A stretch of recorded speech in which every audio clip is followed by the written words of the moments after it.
नमस्ते, मैं हूं किशोर अजवाणी। आप देख रहे हैं देश का नंबर 1 न्यूज चैनल। घड़ी इशारा कर रही है 9 बजे रात का वक्त। 100 बात की एक बात का 100 बात की एक बात में आज क्या चीन ने कोरोना से हुई मौत के आंकड़ों पर पर्दा डाल दिया? ज़ेलेंस्की अपनी अमेरिका यात्रा की क्या कीमत चुकाएंगे? कांग्रेस का हरियाणा संकट क्या है और दिशा सालियान केस का राज एसआईटी कैसे खोलेगी? कोरोना वायरस से जुड़े चीन के ताजा आंकड़ों ने पूरी दुनिया को हैरान कर दिया। ये आंकड़े चीन के आधिकारिक आंकड़े नहीं है, लेकिन चीन के लिए मुसीबत जरूर बन गए, क्योंकि इन नए आंकड़ों ने चीन में हो रही तबाही की सही तस्वीर दुनिया को दिखा दी। एयरफिनिटी लिमिटेड नाम की कंपनी की इस रिपोर्ट को ब्लूमबर्ग ने छापा, जिसमें दावा किया गया कि वहां रोजाना 10 लाख लोग कोरोना पॉजिटिव हो रहे हैं। एक दिन में 10 लाख लोगों का कोविड पॉजिटिव होना किसी भी मुल्क के लिए किसी डरावने सपने से कम नहीं है। लेकिन चीन इन हालात का सामना कर रहा है। इसी रिपोर्ट में दावा किया गया कि चीन में केवल 24 घंटे में 5000 लोगों की मौत हो गई, जबकि चीन के सरकारी आंकड़े बताते हैं कि 2019 से अब तक वहां लगभग 5000 लोगों की जान कोरोना के कारण गई है। लंदन की इस एजेंसी के आंकड़े तब आए जब चीन पहले से वर्ल्ड हेल्थ ऑर्गेनाइजेशन के निशाने पर है। और वर्ल्ड हेल्थ ऑर्गेनाइजेशन ने चीन को साफ कहा कि चीन के मौजूदा हालात और उसके आंकड़ों में कोई तालमेल नहीं दिख रहा, क्योंकि चीन से आ रही तस्वीरें साफ बता रही हैं कि वहां हालात इस वक्त बेहद खराब हैं। लेकिन चीन के सरकारी आंकड़े दिखाते हैं कि सब कुछ सामान्य सा ही है। वहां के कब्रिस्तानों के बाहर गाड़ियों की लंबी लाइनें लगी हैं, शवों को रखने की जगह तक नहीं बची, अस्पतालों में लोगों को बेड नहीं मिल रहे, एक एक कमरे में बेशुमार बेड लगाकर इलाज किया जा रहा है। यहाँ तक कि अस्पताल में लोगों को कुर्सी पर बिठाकर ऑक्सीजन दिए जाने के वीडियो भी सामने आए। अस्पतालों में इतनी भीड़ दिख रही है कि डॉक्टरों के चलने तक की जगह नहीं है। डर और घबराहट की वजह से लोगों का हाल बेहाल है। न दवाएं हैं, न ही इलाज के इंतजाम, ऊपर से कब्रिस्तान तक भर चुके हैं।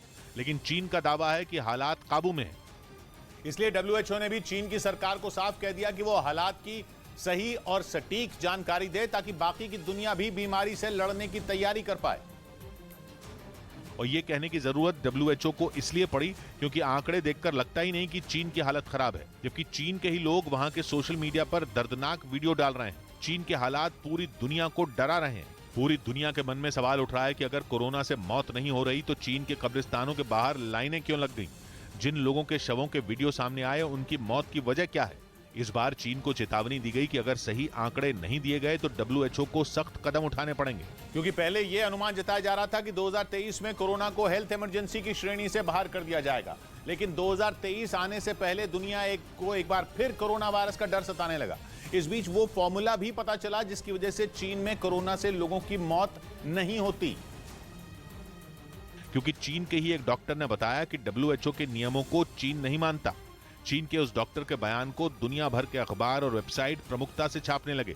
नई जानकारी ये पता चली कि कोरोना से होने वाली मौतों के लिए चीन ने बेहद सख्त नियम बनाए हैं। मौत के बाद मरीज के फेफड़ों की जांच का नियम है। जांच से पता चलता है कि शरीर में कोरोना वायरस था या नहीं था। इस वक्त तो चीन में लोगों के शव रखने की भी जगह नहीं है, तो शवों की जांच का सवाल ही पैदा नहीं होता। यही वजह है कि डब्ल्यूएचओ चीन पर बुरी तरह भड़का हुआ है, क्योंकि मौतों की गिनती के लिए पूरी दुनिया जिन नियमों का पालन करती है वो इससे बिल्कुल अलग है। वहीं कोरोना वायरस के कारण अकेला चीन ही बेहाल नहीं हुआ, बल्कि कुछ और देशों की हालत भी कोरोना के नए वेरिएंट ने बिगाड़ दी। जापान और अमेरिका समेत ऐसे कई देश हैं जहां पिछले एक हफ्ते में कोरोना के 1 लाख से ज्यादा मरीज मिले। इसीलिए कोरोना का ये नया वेरिएंट पूरी दुनिया को डरा रहा है। पता चला है कि ज्यादातर मुल्कों में कोरोना के आंकड़े बढ़ने के पीछे ओमिक्रॉन का सब वेरिएंट BF.7 ही वजह बना। दुनिया की इस हालत पर भारत की भी नजर है। संसद में स्वास्थ्य मंत्री ने ऐलान किया कि विदेशों से आने वाले लोगों पर भी सरकार की नजर है। विदेश से आने वाले हवाई यात्रियों के 2% कोविड RT-PCR रैंडम सैंपल शुरू कर दी गई है। हालांकि भारत के आंकड़े अभी चिंता बढ़ाने वाले नहीं हैं, लेकिन सरकार ने एहतियात बरतनी शुरू कर दी। देश में लोगों से सावधान रहने की अपील की गई, क्योंकि माना जा रहा है कि लापरवाही बरते जाने पर भारत में भी हालात बिगड़ सकते हैं। हालांकि चीन से भी ज्यादा बुरे हालात इस वक्त जापान के हैं, जहां एक ही दिन में 2 लाख कोरोना पॉजिटिव लोग मिले हैं। यह आंकड़ा बुधवार 21 दिसंबर का है।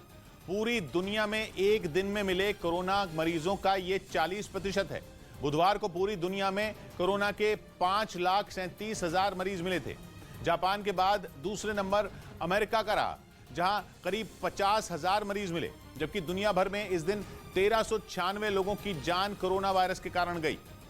इधर बीकानेर जमीन घोटाला केस में रॉबर्ट वाड्रा को बड़ा झटका लगा। इस मामले में जोधपुर हाईकोर्ट ने वाड्रा की कंपनी स्काईलाइट हॉस्पिटैलिटी और बिचौलिए महेश नागर की केस खत्म करने की याचिका खारिज कर दी। हालांकि 2 हफ्ते के लिए उनकी गिरफ्तारी पर रोक लगा दी गई। इन 2 हफ्तों में वाड्रा ऊपरी अदालत में फैसले को चुनौती दे सकते हैं। लेकिन अगर वहां से उन्हें राहत नहीं मिली तो उन्हें ईडी गिरफ्तार कर सकती है। इससे पहले ईडी ने हाई कोर्ट से वाड्रा और उनकी मां की गिरफ्तारी पर लगी रोक हटाने की अपील की थी।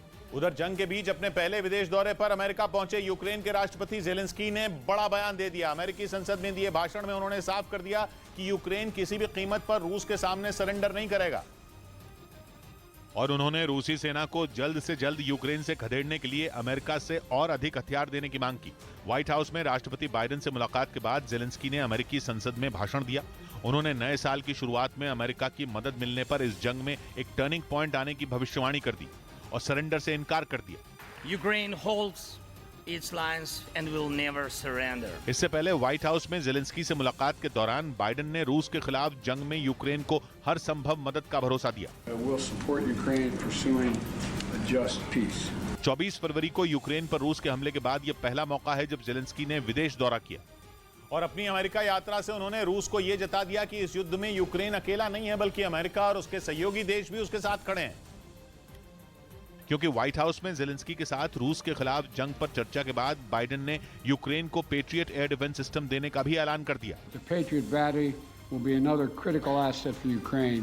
बाइडेन ने यूक्रेन को पेट्रियट सिस्टम देने के साथ ही इसे इस्तेमाल करने के लिए उसके जवानों को ट्रेनिंग देने का भी भरोसा दिया। यूक्रेन को उम्मीद है कि अमेरिका के इस शक्तिशाली एयर डिफेंस सिस्टम की तैनाती के बाद उसके लिए रूस के हवाई हमलों को नाकाम करना आसान हो जाएगा, क्योंकि पेट्रियट सिस्टम को बैलिस्टिक मिसाइल, क्रूज मिसाइल और लड़ाकू विमानों का काल माना जाता है। इसीलिए जेलेंस्की लंबे समय से अमेरिका से इसकी मांग कर रहे थे। इस बीच पश्चिमी मीडिया ने दावा किया कि जेलेंस्की के अमेरिका दौरे पर पुतिन बुरी तरह भड़क गए और इसीलिए उन्होंने चिढ़कर अपनी सबसे घातक और ताकतवर हाइपरसोनिक परमाणु मिसाइल सरमात 2 को जंग के मोर्चे पर तैनात कर दिया, जिसका एक बार किसी भी महाद्वीप का आधा हिस्सा उड़ाने के लिए काफी है। इसी वजह से अमेरिका और दूसरे पश्चिमी देश सरमात 2 को शैतान कहकर बुलाते हैं। इस मिसाइल को तैनात कर पुतिन ने यह चेतावनी दे दी कि वो किसी भी सूरत में रुकने वाले नहीं हैं। मतलब ये कि युद्ध रोकने के लिए शांति समझौते की जो उम्मीद बची थी वो पूरी तरह खत्म हो गई। पश्चिमी मीडिया का दावा है कि अमेरिका पहुंचने के बाद जेलेंस्की ने बाइडेन से रूसी सेना को रोकने के लिए घातक और खतरनाक हथियारों की मांग की और इसी बात से पुतिन आग बबूला है और उन्होंने अपने इस महाविनाशक हथियार को तैनात कर अपने इरादे साफ कर दिए। रूस ने यूक्रेन के साथ अमेरिका को भी यह चेतावनी दे दी कि अगर नेटो देशों ने हथियारों की सप्लाई नहीं रोकी तो नतीजे भयानक होंगे, क्योंकि रूस का दावा है कि उसकी हाइपरसोनिक परमाणु मिसाइल सरमात 2 की काट किसी के पास नहीं है। यह मिसाइल उसके परमाणु जखीरे का सबसे ताकतवर हथियार है जो महज 6 मिनट में ब्रिटेन को तबाह कर सकता है। रूस के मुताबिक सरमात 2 मिसाइल की स्पीड 25,000 किलोमीटर प्रति घंटा से भी ज्यादा है। उसकी रेंज 18,000 किलोमीटर है। मतलब इसकी जद में दुनिया का हर कोना है। और तो और सरमात मिसाइल एक साथ 12 परमाणु बम छोड़ सकती है। इसी वजह से पश्चिमी देशों में हड़कंप मचा है, क्योंकि अगर रूस की ये महाविनाशक मिसाइल चल गई तो दुनिया में तबाही मच जाएगी। उधर पश्चिमी मीडिया ने दावा किया कि यूक्रेन युद्ध जीतने के लिए पुतिन ने अपनी पूरी ताकत झोंकने का ऐलान कर नेटो देशों की परेशानी बढ़ा दी। यूक्रेन के शहरों पर नए सिरे से हमला बोलने के लिए रूस अपने सैनिकों की संख्या 1.5 गुना बढ़ाने की तैयारी में है। और इसी वजह से पश्चिमी मीडिया का दावा है कि अगले साल की शुरुआत में रूस यूक्रेन के अलग अलग शहरों पर एक साथ धावा बोलेगा। जबकि जेलेंस्की ने दावा किया था कि रूस यूक्रेन से अपने पांव पीछे खींच रहा है। लेकिन जंग में पूरी ताकत झोंकने के पुतिन के इस ऐलान के बाद यह अंदाजा लगाया जा रहा है कि यूक्रेन पर अब तक का सबसे बड़ा हमला होने वाला है और इसके लिए रूस अपनी सेना में 5 लाख सैनिकों की भर्ती करेगा। इस वक्त रूसी सेना में 10 लाख सैनिक है और 5 लाख सैनिकों की भर्ती के बाद ये संख्या 15 लाख तक पहुंच जाएगी। इसके अलावा रूस अपनी सेना को आधुनिक हथियारों और घातक मिसाइलों से भी लैस कर रहा है, ताकि वो जंग के किसी भी मोर्चे पर कमजोर न पड़े। क्योंकि यूक्रेन का दावा है कि करीब 10 महीनों से जारी इस युद्ध में रूस के 90,000 से ज्यादा सैनिकों की मौत हो चुकी है, जिसकी वजह से रूस अपनी ताकत बढ़ाने में जुटा है। बड़े पैमाने पर सैनिकों की भर्ती भी उसकी इसी रणनीति का हिस्सा है, क्योंकि पुतिन ये बात अच्छी तरह जान चुके हैं कि नेटो देशों के दम पर खड़े यूक्रेन से निपटना इतना आसान नहीं है। इसीलिए पश्चिमी मीडिया ये दावा कर रहा है कि यूक्रेन जीतने के लिए रूस युद्ध के अगले चरण में जाने की पूरी तैयारी कर चुका है, जिसमें वो परमाणु हथियारों का भी इस्तेमाल कर सकता है। यही नहीं, पुतिन ने नेटो से निपटने के लिए रूस के पश्चिमी इलाकों में परमाणु मिसाइलें तक तैनात कर दी हैं। इस बीच खबर है कि यूक्रेन के राष्ट्रपति जेलेंस्की को अमेरिका पहुंचाने के लिए नेटो ने हवा में सुरक्षा कवच तैयार किया था। जेलेंस्की 24 फरवरी को हुए रूस के हमले के बाद पहली बार देश से बाहर निकले और इस दौरान उनकी सुरक्षा ऐसी रखी गई कि परिंदा भी पर न मार सके। जेलेंस्की को अमेरिका ले जाने का प्लान इतना खुफिया रखा गया कि किसी को कानो कान खबर तक नहीं लगी। रूस की खुफिया एजेंसी तो पूरी तरह फेल रही और बाइडेन से मुलाकात करने के लिए जेलेंस्की नेटो और अमेरिका की सुरक्षा में आराम से अमेरिका पहुंचे, जिसके लिए वो सबसे पहले पोलैंड गए, जहां अमेरिका का खास बोइंग विमान C-40B तैयार खड़ा था। C-40B विमान को जर्मनी के एक एयरबेस से पोलैंड भेजा गया था और जैसे ही जेलेंस्की उसमें सवार हुए वो उन्हें लेकर अमेरिका की तरफ उड़ गया। लेकिन अमेरिका का यह बोइंग विमान वहां से अकेला नहीं उड़ा था। दावा किया गया कि उसके साथ एक जासूसी विमान ने भी उड़ान भरी थी, जिसे जर्मनी से C-40B विमान के पहुंचने से 1 घंटा पहले ही पोलैंड भेजा गया था और जेलेंस्की के विमान के उड़ने के साथ ही वो भी उसके साथ हो गया। दावा किया गया कि खुद जेलेंस्की को इस बात की खबर नहीं थी कि उनकी सुरक्षा में एवॉक्स जासूसी विमान को लगाया गया था। इसके बाद जेलेंस्की का विमान नॉर्थ सी के ऊपर पहुंचा, तभी अमेरिका के खतरनाक F-15 लड़ाकू विमान ने उसे अपनी सुरक्षा में ले लिया। फिर एवॉक्स और F-15 दोनों जेलेंस्की के विमान के साथ साथ उड़ते रहे। जैसे ही C-40B विमान स्कॉटलैंड की सीमा में घुसा, F-15 वापस बेस पर लौट गया, जबकि जेलेंस्की का बोइंग C-40B अमेरिका के मैरीलैंड के एक एयरबेस पर उतरा, जहां से व्हाइट हाउस सिर्फ 30 मिनट की दूरी पर है। उधर अमेरिकी संसद की एक कमेटी ने आरोप लगाया कि पूर्व राष्ट्रपति डोनाल्ड ट्रंप ने साल 2020 में इनकम टैक्स ही नहीं चुकाया था। यह उनके कार्यकाल का आखिरी साल था, जिसमें उन्होंने अपने बिजनेस में $48 लाख यानी भारतीय रुपयों के हिसाब से करीब 40 करोड़ का नुकसान होने का दावा करते हुए टैक्स नहीं चुकाया। इससे पहले 3 साल में उन्होंने करीब 9 करोड़ रुपए टैक्स के रूप में अदा किए थे। इधर भारत की 2 फिल्में ऑस्कर की रेस में शामिल हो गई। गुजराती फिल्म छेलो शो को बेस्ट इंटरनेशनल फीचर फिल्म की कैटेगरी के लिए शॉर्टलिस्ट किया गया, जो भारत की तरफ से ऑस्कर्स के लिए ऑफिशियल एंट्री थी और 21 साल बाद भारत की किसी फिल्म ने इस कैटेगरी में जगह बनाई। इसके अलावा फिल्म RRR के गाने नाडू नाटू को भी बेस्ट ओरिजिनल सॉन्ग कैटेगरी के लिए शॉर्टलिस्ट किया गया। इस बीच तालिबान के तेवर से पाकिस्तान में बवाल मच गया। ऐसा इसलिए क्योंकि पिछले 1 साल में अफगानिस्तान और पाकिस्तान के सैनिकों के बीच कई बार हिंसक झड़पें हो चुकी हैं, जिसके बाद पाकिस्तान ने तालिबान के साथ संबंध तोड़ने की धमकी भी दी थी। लेकिन तालिबान पर इन धमकियों का कोई असर नहीं हुआ और खबर यह भी सामने आ रही है कि उनके लड़ाकों ने उत्तरी वजीरिस्तान के कई इलाकों पर कब्जा कर लिया, जिसकी जानकारी पाकिस्तान के सांसद मोहसिन जावेद ने वहां की संसद में दी। इसके साथ उन्होंने पाकिस्तान की सीमा में घुसपैठ पर शहबाज शरीफ सरकार को कटघरे में खड़ा कर दिया। मोहसिन जावेद ने 2 टूक कहा कि अफगानिस्तान को लेकर पाकिस्तान की विदेश नीति पूरी तरह फेल हो चुकी है। उनके मुताबिक ये सब कुछ इसलिए हुआ क्योंकि पाकिस्तान ने अफगानिस्तान पर तालिबान के कब्जे का खुलकर समर्थन किया था, जिसकी वजह से तालिबान का मनोबल बढ़ता चला गया और उनकी नजर न सिर्फ वजीरिस्तान बल्कि स्वात पर भी पड़ने लगी है। पाकिस्तान के सांसद ने वहां की दूसरी पार्टियों के नेताओं और सेना के बड़े अधिकारियों को इसके लिए जिम्मेदार ठहराया, क्योंकि तालिबान के लड़ाकों का मन इतना बढ़ चुका है कि उन्होंने हाल ही में पाकिस्तानी सेना की एक पोस्ट पर भी हमला कर दिया था। हालांकि इस घटना के बाद वहां के विदेश मंत्री बिलावल भुट्टो जरदारी ने उन पर सैन्य कार्रवाई की धमकी दी थी। लेकिन तालिबान ने इससे डरने की बजाय अपने लड़ाकों को पाकिस्तानी सीमा पर हमले की खुली छूट दे दी। तालिबान के रक्षा मंत्री ने तो ये तक कह दिया कि अगर पाकिस्तानी सैनिक उसकी सीमा में दाखिल हुए तो उन्हें जिंदा वापस नहीं भेजा जाएगा। मतलब जो पाकिस्तान अफगानिस्तान में तालिबान के आने पर खुशियां मना रहा था, आज वही उनसे पीछा छुड़ाने के लिए हाथ पांव मार रहा है। इधर राजस्थान विश्वविद्यालय में प्रदर्शनकारी छात्रों पर पुलिस वालों ने लाठीचार्ज कर दिया। वहां छात्रों ने PhD के लिए होने वाले टेस्ट में इंटरव्यू को जोड़े जाने का विरोध किया और बड़ी संख्या में सड़क पर उतरे छात्रों को काबू में करने के लिए पुलिस ने लाठीचार्ज कर दिया। इसके बाद एक छात्र तो सड़क पर ही लेट गया। राजस्थान विश्वविद्यालय के बाहर यह हंगामा काफी देर तक चलता रहा। इस दौरान छात्रों ने पुलिस वालों के खिलाफ नारेबाजी शुरू कर दी। प्रदर्शनकारी छात्रों ने आरोप लगाया कि विश्वविद्यालय प्रशासन अपने घर वालों और करीबियों को फायदा पहुंचाना चाहता है, इसीलिए PhD के लिए होने वाले टेस्ट में इंटरव्यू और उसके नंबर जोड़े गए। आम छात्रों का उसमें शोषण होगा। पुलिस ने प्रदर्शन कर रहे 3 छात्रों को हिरासत में भी ले लिया। उधर फर्जी जाति प्रमाण पत्र मामले में सांसद नवनीत राणा को मुंबई की शिवड़ी कोर्ट से बड़ा झटका लगा। अदालत ने पुलिस को गैर जमानती वारंट के आधार पर कार्रवाई के निर्देश दिए। हालांकि सुनवाई के दौरान नवनीत राणा और उनके पिता गैर हाजिर थे, जिसके बाद उनके वकील ने संसद सत्र को उनकी गैर मौजूदगी की वजह बताया, जबकि उनके पिता के तीर्थ यात्रा पर जाने की दलील दी। इसके बाद 28 दिसंबर तक मामले की सुनवाई टाल दी गई। फर्जी जाति प्रमाण पत्र मामले में गैर जमानती वारंट जारी होने की वजह से दोनों पर गिरफ्तारी की तलवार लटक गई है। इधर खबर है कि तुर्की के साथ जारी तनाव के बीच नेटो के सदस्य देश ग्रीस को रूस ने नई टेंशन दे दी। पश्चिमी मीडिया की एक रिपोर्ट के मुताबिक रूस ग्रीस के उस ऑफर से बुरी तरह भड़का हुआ है जिसके तहत उसने यूक्रेन को S-300 एयर डिफेंस सिस्टम से लैस करने की पेशकश की थी, जिसे रूस ने एक बार फिर उकसावे वाली कार्रवाई बताया, क्योंकि रूस अपने इस घातक हथियार की ताकत से वाकिफ है और ये वही एयर डिफेंस सिस्टम है जिसके दम पर रूस यूक्रेन के कई लड़ाकू विमानों को ढेर कर चुका है। असल में पिछले दिनों तुर्की ने ग्रीस पर S-300 की मदद से भूमध्य सागर में नेटो देशों के साथ हुई अपनी एयर ड्रिल में रुकावट डालने का आरोप लगाया था। माना जा रहा है कि इसके बाद ही ग्रीस ने विवाद से बचने के लिए इसे यूक्रेन को देने की पेशकश कर दी और इसके बदले में अमेरिका से पेट्रियट एयर डिफेंस सिस्टम देने की मांग कर दी। इस बीच दिल्ली नगर निगम के लिए मेयर और डिप्टी मेयर के चुनाव का नोटिफिकेशन जारी कर दिया गया, जिसके तहत उम्मीदवार 27 दिसंबर तक नामांकन दाखिल कर सकेंगे। हालांकि चुनाव से पहले उम्मीदवार को कभी भी नॉमिनेशन वापस लेने की छूट होगी। मेयर और डिप्टी मेयर समेत स्थायी समिति के 6 सदस्यों का चुनाव 6 जनवरी को होने वाली MCD की पहली बैठक में होगा, जिसमें पहले 1 साल के लिए मेयर का पद महिला के लिए आरक्षित है।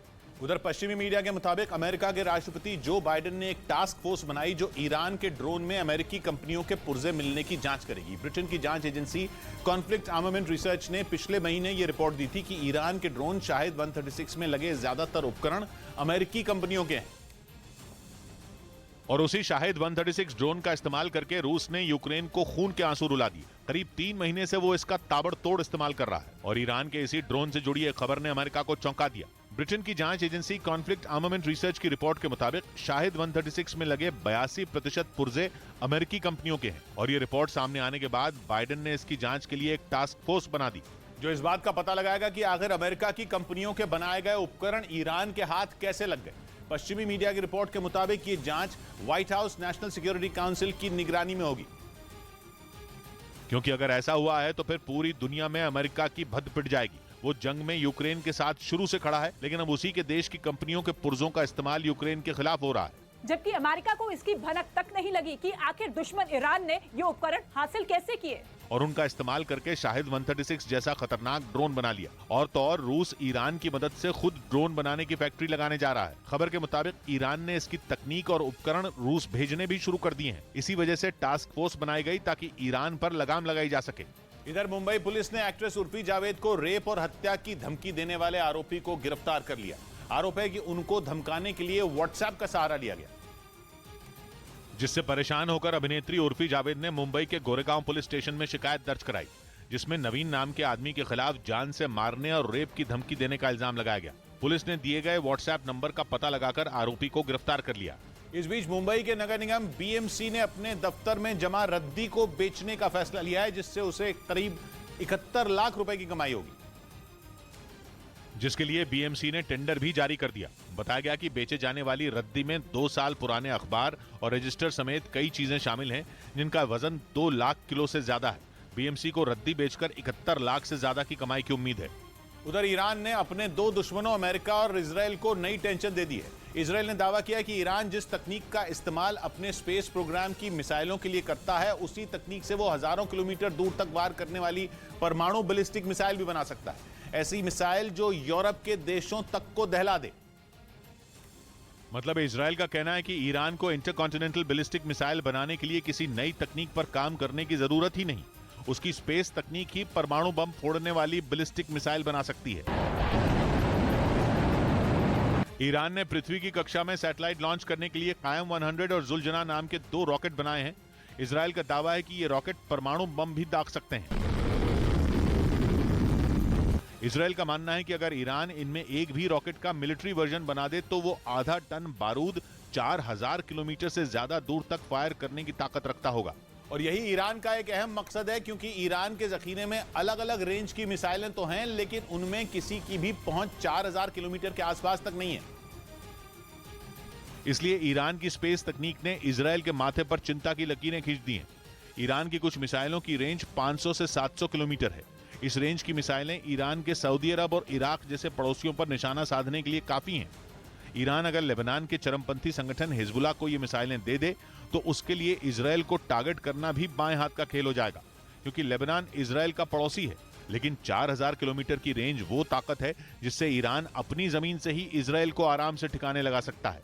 इतना ही नहीं, अपनी स्पेस तकनीक से ईरान अपनी मौजूदा मिसाइलों की रेंज भी बढ़ा सकता है, क्योंकि उसके कायम 100 और जुलजना दोनों रॉकेटों में सॉलिड फ्यूल भरा जा सकता है। और सॉलिड फ्यूल वो ईंधन है जिससे मिसाइल जल्दी से लॉन्च हो जाएगी। यहां तक कि दूसरे देश ईरान की मिसाइल के लॉन्च का पहले से पता भी नहीं लगा पाएंगे। इस पर ब्रिटेन की चेतावनी ने सिर्फ यूरोप और पश्चिम एशिया की ही नहीं बल्कि पूरी दुनिया की नींद उड़ा दी है। ब्रिटेन ने दावा किया कि रूस ईरान को अपनी एकदम आधुनिक सैन्य तकनीक देने जा रहा है और उस एडवांस्ड मिलिट्री टेक्नोलॉजी को पाकर ईरान के पहले टारगेट पर कौन होंगे ये बच्चा बच्चा जानता है। सबसे पहले ईरान अमेरिका और इजराइल से ही हिसाब बराबर करेगा। ब्रिटेन का कहना है कि ईरान की सैन्य मदद करके रूस ईरान का कर्ज उतारना चाहता है। शाहिद ड्रोन का कर्ज। ईरान ने अपने आत्मघाती शाहिद 136 ड्रोन देकर जंग में रूस को ऐसा हथियार सौंप दिया जिसने यूक्रेन के पसीने छुड़ा दिए। रूस ने उन शाहिद ड्रोन से यूक्रेन की बत्ती गुल कर दी, उसे जाड़े में ठिठुरने पर मजबूर कर दिया। हालांकि ब्रिटेन ने यह नहीं बताया कि रूस ईरान को किस तरह की सैन्य तकनीक देने जा रहा है। लेकिन अमेरिका को इसकी पूरी खबर है। इसी महीने की शुरुआत में अमेरिका ने बिल्कुल सीधे सीधे दावा किया था कि रूस ईरान को अपने एयर डिफेंस सिस्टम, हेलीकॉप्टर और फाइटर जेट देने जा रहा है। इसलिए अमेरिका ने ईरान से लड़ने की तैयारी शुरू कर दी है और उसने इजराइल को पूरी तरह से अपना मिलिट्री पार्टनर बना लिया है। इजराइल पश्चिमी एशिया में अमेरिका का सबसे अहम मिलिट्री और इंटेलिजेंस पार्टनर है। इजराइल के पास जंग जीतने का तजुर्बा भी है और आधुनिक हथियार भी। एयर डिफेंस सिस्टम की बात हो या ड्रोन या लेजर जैसे नए जमाने के हथियारों की, भविष्य में होने वाली लड़ाई लड़ने में इजराइल ने पीएचडी की हुई है। इजराइल के पास परमाणु हथियार भी हैं और सबसे बड़ी बात तो यह कि ईरान इजराइल का दुश्मन है। ऐसे में अमेरिका ने खुलकर इजराइल के साथ मिलकर ईरान को चुनौती देने की प्लानिंग शुरू कर दी है। इधर महाराष्ट्र के नासिक में नगर पालिका चुनाव से पहले उद्धव ठाकरे गुट को झटका लगा। वहां सुनील पाटिल नाम के पुराने नेता शिंदे गुट में शामिल हो गए, जो पिछले 25 साल से उद्धव ठाकरे के साथ थे। नासिक के ग्रामीण इलाकों में शिवसेना की पकड़ बनाने में सुनील पाटिल का बड़ा योगदान माना जाता है। एक दिन पहले ही संजय राउत के करीबी भाऊ साहब चौधरी ने उद्धव गुट का साथ छोड़कर नागपुर में शिंदे गुट का दामन थाम लिया था। इस बीच पश्चिमी मीडिया का दावा है कि चीन ने जापान में सामाजिक संगठनों के नाम पर कई सीक्रेट पुलिस थाने बना रखे हैं। खबर है कि जापान सरकार ने यह मामला सामने आते ही इसकी जांच के आदेश भी दे दिए, क्योंकि आरोप है कि चीन ने जापान की राजधानी टोक्यो समेत कुछ दूसरे शहरों में मौजूद अपने फरार नागरिकों को पकड़ने के लिए यह साजिश रची। बताया गया कि जापान में सामाजिक संगठन के नाम पर चीन के कई पुलिस अधिकारियों की तैनाती की गई, जो अपनी पहचान छिपाकर वहां अपने मकसद में जुटे हैं। उनका काम चीन से भागे हुए आरोपियों को ढूंढना और उन पर देश लौटने के लिए दबाव डालना है। यानी चीन ने फरार अपराधियों को पकड़ने के लिए प्रत्यर्पण की बजाय ये गलत रास्ता चुना। कहा तो यह भी जा रहा है कि चीन यही चालाकी न सिर्फ जापान बल्कि अमेरिका और कनाडा समेत यूरोप के कई देशों में भी कर रहा है। उधर ग्रीस को आंखें दिखाने में लगा तुर्की अब उसकी घेरेबंदी में जुट गया है। तुर्की ने ग्रीस के पड़ोसी अल्बानिया को अपने खेमे में करने के लिए उसे अपने फाइटर ड्रोन बारख्ताश TB2 बेचने का कॉन्ट्रैक्ट किया है, जो कि वो ड्रोन है जिसने यूक्रेन का हथियार बनकर रूस के ऐसे पसीने छुड़ाए कि पूरी दुनिया में उसके चर्चे होने लगे। 2 साल पहले हुई नागोर्नो कराबाख की जंग में भी अजरबैजान का साथ देकर बारख्ताश TB2 ड्रोन ने उसे विजेता बना दिया था। और अब ग्रीस के पड़ोसी अल्बानिया के साथ बारख्ताश ड्रोन की डील करके तुर्की ने उसे भी साध लिया। ग्रीस और अल्बानिया भले ही एक दूसरे के पड़ोसी हैं, दोनों नेटो के भी सदस्य हैं, लेकिन फिर भी दोनों के रिश्ते पेचीदा हैं। ग्रीस में एक पुराना कानून भी है जिसके तहत आज भी आधिकारिक तौर पर अल्बानिया ग्रीस का दुश्मन है। तुर्की ने इसी बात का फायदा उठाया और अल्बानिया को अपने हथियारबंद ड्रोन बेचने का करार कर लिया।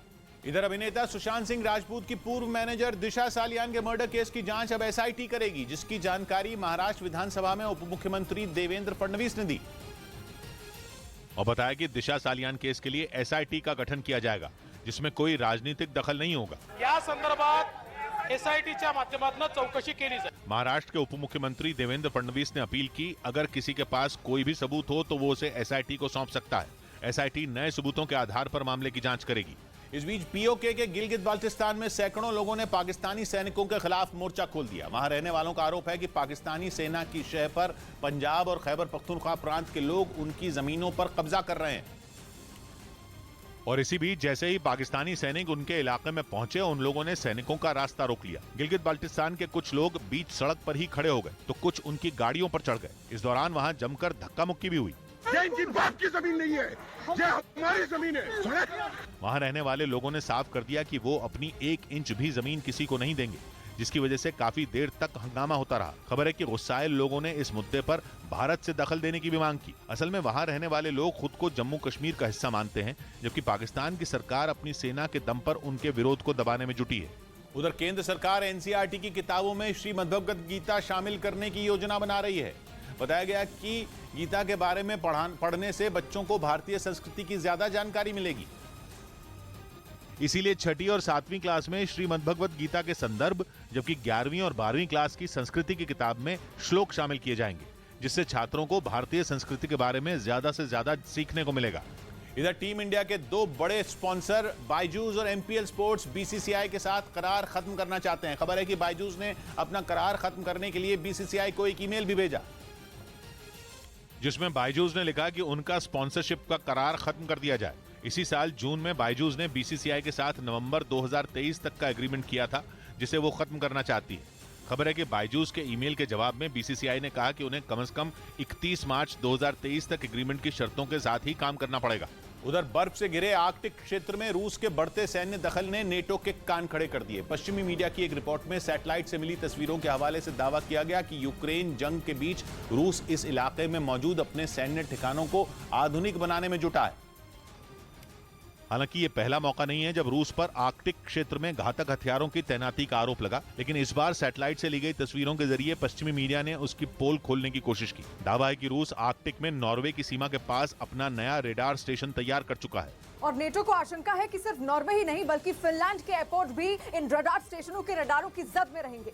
वहीं कुछ और तस्वीरों के हवाले से दावा किया गया कि रूस आर्कटिक क्षेत्र में सोवियत संघ के दौरान तैयार किए गए मिलिट्री बेस भी दोबारा खोल रहा है।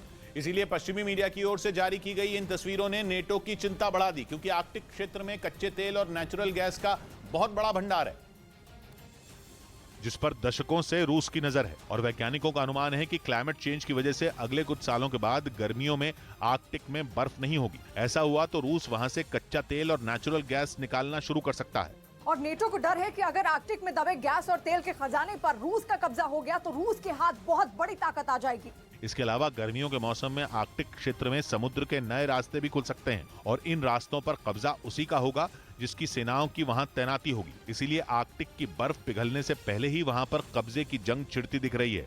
इधर सबसे पहले चिकन टिक्का मसाला बनाने वाले स्कॉटलैंड के शेफ अली अहमद का निधन हो गया। अली अहमद स्कॉटलैंड के ग्लासगो में रहते थे, जहां 77 साल की उम्र में उनका निधन हो गया। ग्लासगो में शीश महल के नाम से अली अहमद का एक रेस्टोरेंट है, जहां उन्होंने 1970 में सबसे पहले चिकन टिक्का मसाला बनाया था। उनका चिकन टिक्का मसाला कुछ ही वक्त में पूरी दुनिया में मशहूर हो गया। इस बीच अमेरिका में जल्द ही ठंड का मौसम खतरनाक रूप ले सकता है। वहां के मौसम विभाग का अनुमान है कि आने वाले हफ्ते में अमेरिका के कई इलाके ताकतवर तूफान की चपेट में आ सकते हैं, जिसके कारण वहां तेज हवाओं के चलने के साथ तापमान में तेजी से गिरावट आने का अनुमान है। वहां के मौसम विभाग के मुताबिक क्रिसमस वाले हफ्ते में अमेरिका में पारा इतना लुढ़क जाएगा कि लाखों लोगों पर इसका असर पड़ने की संभावना है, क्योंकि पूरे अमेरिका में तापमान में गिरावट आने के साथ भारी बर्फबारी हो सकती है। और आशंका है कि अमेरिका के पश्चिमी हिस्से में हालात सबसे ज्यादा बिगड़ सकते हैं, क्योंकि वहां के कुछ इलाकों में अचानक भारी बर्फ गिरने का अनुमान है, और वो भी इतनी कि 1 घंटे में 1 इंच तक बर्फ जम सकती है। अनुमान है कि इस बार अमेरिका में इतनी ठंड पड़ेगी कि बीते 30 साल में ये सबसे ठंडा क्रिसमस होगा, क्योंकि इस बार बर्फबारी से ज्यादा खतरा तेज हवाओं के चलने और तेजी से तापमान लुढ़कने का है। ऐसे में वहां के मौसम विभाग ने कई राज्यों के लिए चेतावनी जारी कर दी और इस तूफान को जानलेवा करार दिया। उधर चीन की सेना को सबक सिखाने के लिए एलएसी पर वायुसेना की गरुड़ स्पेशल फोर्स ने मोर्चा संभाल लिया। गरुड़ कमांडो को कश्मीर में आतंकवाद विरोधी अभियानों और सैन्य अड्डों की सुरक्षा के लिए जाना जाता है। और अब इस स्पेशल फोर्स को चीन की हरकतों पर नजर रखने के लिए एलएसी के ऊंचाई वाले इलाकों में तैनात कर दिया गया। सूत्रों के मुताबिक भारतीय वायुसेना की गरुड़ स्पेशल फोर्स की तैनाती पूर्वी लद्दाख से लेकर सिक्किम और अरुणाचल प्रदेश तक चीन सीमा के पास की गई है, जहां वो जरूरत पड़ने पर चीन के खिलाफ विशेष अभियान चलाएंगे। यही नहीं, चीन की चालबाजियों का जवाब देने के लिए गरुड़ स्पेशल फोर्स के कमांडोओं को आधुनिक और घातक हथियारों से लैस किया गया है, ताकि अगर चीन की सेना ने गलती से भी एलएसी लांघने की कोशिश की तो उसे वक्त रहते मुंहतोड़ जवाब दिया जा सके। इस बीच ब्रिटिश एयरवेज ने एक कुत्ते को अमेरिका के बजाय सऊदी अरब पहुंचा दिया। यह चौंकाने वाला मामला लंदन से सामने आया, जहां से एक परिवार ने अपने कुत्ते के साथ अमेरिका के टेनेसी के लिए उड़ान भरी थी, मगर गलती से कुत्ता अमेरिका की बजाय सऊदी अरब पहुंच गया, जिसका पता चलते ही ब्रिटिश एयरवेज ने अपनी गलती सुधारी और 3 दिन बाद कुत्ते को उसके सही मालिक के पास पहुंचाया।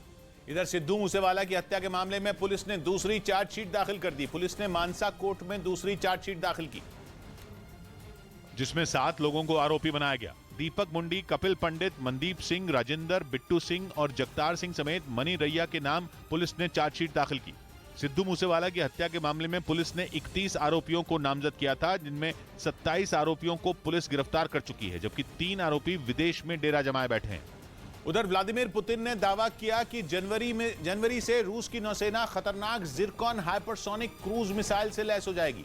पुतिन ने यह जानकारी एक दिन पहले राजधानी मॉस्को में रूस के सैन्य अधिकारियों के साथ हुई बैठक में दी थी, जिससे साफ हो गया कि रूस की सेना को नए साल के मौके पर जिरकॉन हाइपरसोनिक मिसाइल मिलने वाली है, जिसका मतलब यह है कि रूस के फौजी दुश्मन के खिलाफ जनवरी से परमाणु बम ले जाने की क्षमता रखने वाली जिरकॉन का इस्तेमाल कर सकेंगे। Хочу еще раз поблагодарить всех, кто сегодня на боевом посту. पुतिन का दावा है कि जिरकॉन के रूस की नौसेना के बेड़े में शामिल होते ही उसकी शक्ति में जबरदस्त इजाफा होगा, क्योंकि इस मिसाइल का पूरी दुनिया में कोई तोड़ नहीं है। और अपनी इस बात को पुतिन ने बैठक के दौरान कई बार दोहराया, जिससे यह अंदाजा लगाया जा रहा है कि आने वाले दिनों में रूस के यूक्रेन पर हमले से पहले से ज्यादा खतरनाक और तेज हो सकते हैं, क्योंकि पुतिन का दावा है कि जिरकॉन मिसाइल का दुनिया में कोई मुकाबला नहीं है। साथ ही पुतिन ने यह भी साफ कर दिया कि रूस अपने हथियारों के जखीरे में बढ़ोतरी जारी रखेगा। В этом году уровень современных образцов вооружения в стратегической ядерной. पुतिन का यह बयान ऐसे समय में सामने आया जब यूक्रेन के राष्ट्रपति अमेरिका दौरे पर हैं और वो लगातार जंग में डटे रहने के लिए बाइडेन से मदद मांग रहे हैं। यानी रूस के यूक्रेन पर हमले रुकने वाले नहीं हैं। रूस अपनी ताकत को बढ़ाने में जुटा है। इसीलिए मई में जब इस मिसाइल ने बैरेंट सागर के ऊपर हुंकार भरी थी तो पूरी दुनिया चौंक गई थी, क्योंकि जिरकॉन कोई ऐसी वैसी मिसाइल नहीं है, बल्कि आसमान में उड़ती मौत है। और दावा है कि पुतिन की ये मिसाइल दागने के कुछ ही पलों में गायब हो जाती है, और जब ये दिखेगी ही नहीं तो फिर इसे मार गिराने के बारे में तो सोचा भी नहीं जा सकता। इसी वजह से इसे रूस की सबसे खतरनाक मिसाइलों में एक कहा जाता है, क्योंकि जिरकॉन मिसाइल बिना किसी रुकावट के अपने टारगेट तक पहुंच जाती है और ये करीब 11,000 किलोमीटर प्रति घंटा की रफ्तार से उड़ती है। साथ ही 1,000 किलोमीटर दूर जाकर भी निशाने को तबाह करने की ताकत रखती है। जिरकॉन मिसाइल को बहुत बड़ा खतरा इसलिए बताया जाता है क्योंकि 30 फीट लंबी इस मिसाइल में 200 किलो टन परमाणु हथियार लोड किए जा सकते हैं और ये मिसाइल आवाज की रफ्तार से 9 गुना ज्यादा तेजी से उड़ान भर सकती है। इधर दिल्ली के बदरपुर इलाके में कुछ लोगों ने एक लड़के पर चाकू से ताबड़तोड़ वार कर दिए। इस हमले में उस लड़के की मौत हो गई। पुलिस के मुताबिक 5 दिन पहले किसी बात पर उसने आरोपी की पिटाई कर दी थी, जिसका बदला लेने के लिए वो अपने 2 साथियों के साथ उसके घर के बाहर पहुंचा और उस लड़के पर चाकू से कई वार किए। ये घटना वहां लगे एक सीसीटीवी कैमरे में कैद हो गई, जिसमें 3 लड़के उस पर चाकू से लगातार हमला करते दिखे और कई वार करने के बाद वो वहां से भाग निकले। इस दौरान वहां कुछ लोग भी जुटे, लेकिन किसी ने उस लड़के को बचाने की कोशिश नहीं की। मुझे फांसी चाहिए, मुझे कुछ नहीं चाहिए। बाद में पुलिस ने इस मामले में 2 लोगों को गिरफ्तार कर लिया, जिसमें एक आरोपी नाबालिग बताया गया। इस बीच बीएसएफ के जवानों ने पंजाब में घुसपैठ की कोशिश कर रहे एक पाकिस्तानी ड्रोन को मार गिराया। घुसपैठ की यह कोशिश अंतर्राष्ट्रीय सीमा के पास तरन तारण जिले के फिरोजपुर सेक्टर में की गई, लेकिन बीएसएफ की मुस्तैदी की वजह से घुसपैठ की कोशिश नाकाम हो गई। रात के वक्त जवानों ने पाकिस्तान की ओर से आ रहे ड्रोन पर फायरिंग कर उसे गिरा दिया। इसके बाद पूरे इलाके में सर्च ऑपरेशन भी चलाया गया। उधर बाल्टिक देश लिथुआनिया ऐसा पहला देश बनने जा रहा है जो अमेरिकी स्विच ब्लेड ड्रोन खरीदेगा। वहां के रक्षा मंत्री ने ऐलान किया कि इसके लिए जल्द ही एक बड़ी डील होगी। पिछले कुछ समय से बेलारूस का पड़ोसी लिथुआनिया अपनी सेना की ताकत बढ़ा रहा है, क्योंकि उसे भी इस बात का खतरा है कि कहीं वो पुतिन के गुस्से का शिकार ना हो जाए। यूक्रेन पर हमले के बाद लिथुआनिया ने रूस को कई बार फटकार लगाई। नेटो के सदस्य देश ने पुतिन का साथ देने के लिए बेलारूस को भी जमकर खरी खोटी सुनाई। उसने पश्चिमी देशों से यह तक अपील की थी कि रूस से ज्यादा बेलारूस पर लगाम लगाने की जरूरत है, क्योंकि उसे इस बात का डर सता रहा है कि देर सवेर रूस उसे निशाना बना सकता है, जिसका मुकाबला करने के लिए लिथुआनिया ने अपनी ताकत बढ़ानी शुरू कर दी। और इसी वजह से वो अब स्विच ब्लेड ड्रोन खरीदने जा रहा है, क्योंकि यूक्रेन की जंग में वो अमेरिका के इस घातक ड्रोन का कमाल देख चुका है।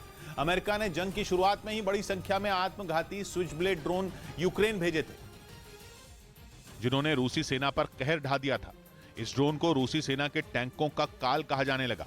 अब लिथुआनिया यही ड्रोन खरीदने जा रहा है, जो 40 किलोमीटर दूर तक उड़ान भरकर अपने दुश्मन को तबाह कर देता है। स्विच ब्लेड ड्रोन के अलावा लिथुआनिया ने पिछले हफ्ते ही अमेरिका से हाईमार्स के लिए भी करार किया था, क्योंकि हाईमार्स ने भी यूक्रेन की जंग में रूसी सेना को पस्त कर दिया है। इसके लिए लिथुआनिया ने अमेरिका से $495 मिलियन यानी भारतीय रुपयों में करीब 4,000 करोड़ की डील की थी। हथियार खरीदने के साथ ही वो अपनी सेना में बड़े पैमाने पर सैनिकों की भर्ती भी कर रहा है। इधर तिहाड़ जेल के पूर्व डीजी और सीनियर आईपीएस अधिकारी संदीप गोयल को निलंबित कर दिया गया। आईपीएस अधिकारी संदीप गोयल पर भ्रष्टाचार के आरोप में कार्रवाई की गई और उन्हें निलंबित कर दिया गया। आईपीएस अधिकारी संदीप गोयल पर आरोप है कि उनके कार्यकाल में तिहाड़ जेल में कई वारदात हुई। ठगी केस में जेल में बंद सुकेश चंद्रशेखर ने भी तिहाड़ जेल के पूर्व डीजी और सीनियर आईपीएस अधिकारी संदीप गोयल पर रिश्वत लेने का आरोप लगाया था, जिसके बाद एलजी ने कुछ दिनों पहले ही उन्हें तिहाड़ जेल से हटाया था। इस बीच श्रद्धा केस के आरोपी आफताब ने साकेत कोर्ट से जमानत याचिका वापस ले ली।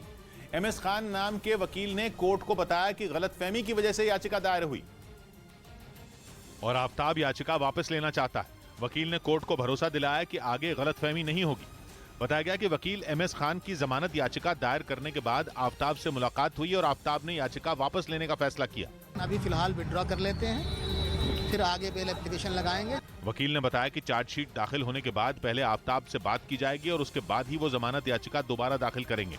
उधर तुर्की ने एक बार फिर सरेआम सीरिया को धमकी दी। तुर्की ने कहा कि उसे सीरिया में अपना मिलिट्री ऑपरेशन चलाने के लिए किसी की इजाजत लेने की जरूरत नहीं है।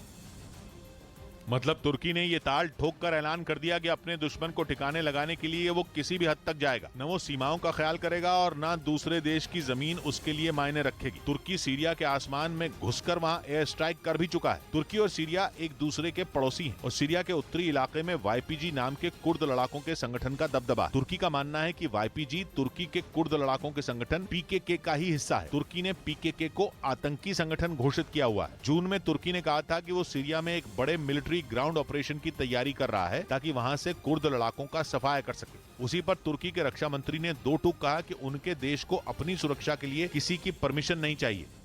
इस बीच हैकर जॉर्ज हॉट्स ने ट्विटर से महज 4 हफ्ते में ही इस्तीफा दे दिया। जॉर्ज हॉट्स आईफोन हैक करने की वजह से सुर्खियों में आए थे, जिन्हें पिछले महीने ही एलॉन मस्क ने ट्विटर में इंटर्नशिप पर रखा था और महज 4 हफ्ते में ही जॉर्ज हॉट्स ने ट्विटर छोड़ दिया, जिसकी जानकारी जॉर्ज हॉट्स ने ट्वीट करके दी।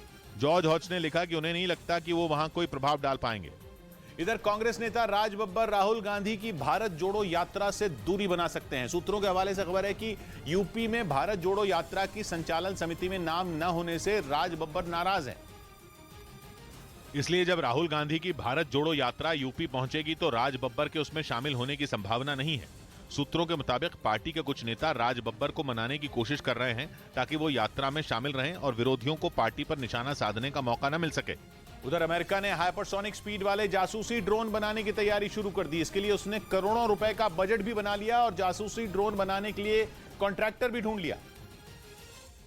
और मेहम नाम के प्रोग्राम के तहत जासूसी ड्रोन बनाने के लिए कहा गया है, जो हाइपरसोनिक स्पीड यानी ध्वनि की गति से 5 गुना तेजी से उड़ेगा और दुश्मन के इलाके में खुफिया जानकारी ढूंढ निकालेगा। खबर है कि अमेरिका इसके लिए करीब $33 करोड़ यानी भारतीय रुपयों में करीब 2700 करोड़ रुपए खर्च करेगा और इस जासूसी ड्रोन में ISR तकनीक का इस्तेमाल होगा, यानी ये ड्रोन सर्वेलेंस और दुश्मन के ठिकानों की टोल लेने में माहिर होगा। और हाइपरसोनिक स्पीड की वजह से ये हवा के झोंके की तरह दुश्मन के इलाके में अंदर तक घुस जाएगा और पलक झपकते ही उड़ जाएगा। इस बीच ईरान में सरकार विरोधी प्रदर्शनों में 500 से ज्यादा लोगों की मौत का दावा किया गया। अमेरिका की मानवाधिकार से जुड़ी एक संस्था ने यह दावा किया और बताया कि ईरान में सरकार के खिलाफ प्रदर्शनों के दौरान 500 से ज्यादा लोग मारे गए, जिनमें करीब 69 नाबालिग थे। अमेरिका की मानवाधिकारों से जुड़ी इस संस्था ने यह भी दावा किया कि ईरान में 18,457 प्रदर्शनकारी पुलिस की हिरासत में हैं, जिनमें 652 छात्र बताए गए। इधर दिल्ली की तिहाड़ जेल में बंद ठगी के आरोपी सुकेश चंद्रशेखर ने एक बार फिर दिल्ली के एलजी को चिट्ठी लिखी। इस चिट्ठी में सुकेश चंद्रशेखर ने तिहाड़ की मंडोली जेल के कुछ अधिकारियों पर गंभीर आरोप लगाए और लिखा कि उन्हें मंडोली जेल के सुपरिंटेंडेंट और डिप्टी सुपरिंटेंडेंट से जान का खतरा है। इसके अलावा सुकेश चंद्रशेखर ने तिहाड़ जेल में बंद दिल्ली सरकार के मंत्री सत्येंद्र जैन पर भी जान से मारने की धमकी देने का आरोप लगाया। सुकेश चंद्रशेखर तिहाड़ की मंडोली जेल में बंद हैं, जिसे उन्होंने खुद के लिए असुरक्षित बताया। उधर अपने पड़ोस में चीन के बढ़ते खतरे से निपटने के लिए ऑस्ट्रेलिया ने समंदर के अंदर तैरने वाले आधुनिक ड्रोन बनाने की तैयारी शुरू कर दी। ऑस्ट्रेलिया के रक्षा विभाग ने ड्रोन का एक वीडियो भी ट्वीट किया और दावा किया कि यह हथियार उसकी नौसेना की ताकत कई गुना बढ़ा देगा, क्योंकि यह ड्रोन ऑस्ट्रेलिया का ऐसा रक्षक होगा जो समंदर के अंदर गश्त भी लगाएगा और मौका मिलते ही दुश्मन को तबाह भी कर देगा। ऑस्ट्रेलिया ने अपने इस घातक ड्रोन का नाम घोस्ट शार्क रखा है। उसके मुताबिक 2025 तक इस आधुनिक ड्रोन का उत्पादन शुरू हो जाएगा, जो उसकी नौसेना के लिए इंडो पैसिफिक रीजन में गेम चेंजर साबित होगा, क्योंकि कुछ रोज पहले ही खबर आई थी कि चीन ने भी अंडर वाटर ड्रोन बना लिया है और इसकी सैटेलाइट तस्वीरें सामने आने का दावा किया गया था। इन तस्वीरों में चीन के नेवल बेस पर 2 मानव रहित अंडर वाटर ड्रोन देखे गए थे, जिसने ऑस्ट्रेलिया समेत उन सभी देशों की चिंता बढ़ा दी जिनसे चीन का 36 का आंकड़ा है। इससे पहले चीन ने ऑस्ट्रेलिया को घेरने के लिए उसके पड़ोसी देश सोलोमन आइलैंड्स के साथ एक सिक्योरिटी डील भी की थी। तब इस बात की आशंका जताई गई थी कि वो इस डील के जरिए सोलोमन आइलैंड्स में अपनी सेना तैनात कर सकता है और वहां अपनी नेवी का बेस भी बना सकता है। माना जा रहा है कि चीन को अपनी ताकत दिखाने के लिए ही ऑस्ट्रेलिया ने ghost shark under water drone का वीडियो जारी किया। इधर कड़ाके की ठंड और घने कोहरे के बीच बीएसएफ ने पंजाब के अमृतसर में वाघा बॉर्डर पर चौकसी बढ़ा दी। कोहरे की आड़ में पाकिस्तान की ओर से घुसपैठ की आशंका बढ़ जाती है, इसलिए बीएसएफ ने पाकिस्तान सीमा के पास निगरानी बढ़ा दी, जिसका वीडियो भी सामने आया, जिसमें जवान घने कोहरे के बीच हाथों में बंदूक लिए पेट्रोलिंग करते दिखे। हमारे इरादे हमेशा स्तर बुलंद रहते हैं। हम ये नहीं सोचते कि धुंध का मौसम है। घने कोहरे की वजह से अटारी वाघा बॉर्डर पर विजिबिलिटी 10 मीटर से भी कम हो गई। इस बीच अफगानिस्तान के विश्वविद्यालयों में लड़कियों को पढ़ाई से रोकने वाले फैसले का विरोध तेज हो गया। एक दिन पहले ही तालिबान सरकार ने सभी विश्वविद्यालयों में लड़कियों की पढ़ाई पर बैन लगा दिया था, जिसके खिलाफ अगले दिन भी कई शहरों में जोरदार प्रदर्शन हुए। राजधानी काबुल से सामने आई एक तस्वीर में छात्राओं के साथ कई महिलाएं भी इसके विरोध में मार्च निकालती नजर आईं। इस दौरान प्रदर्शनकारियों ने दूसरे देशों से ये अपील की कि वो तालिबान सरकार पर फैसला वापस लेने के लिए दबाव बनाएं।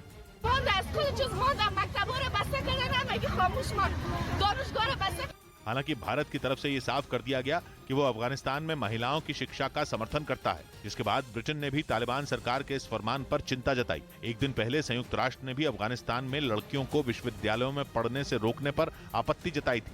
उधर बहरीन के तेज गेंदबाज रिजवान भट्ट के नाम नया रिकॉर्ड दर्ज हो गया। T20 क्रिकेट के इतिहास में रिजवान पहले ऐसे खिलाड़ी बन गए जिन्होंने लगातार 6 गेंदों पर 5 विकेट लिए।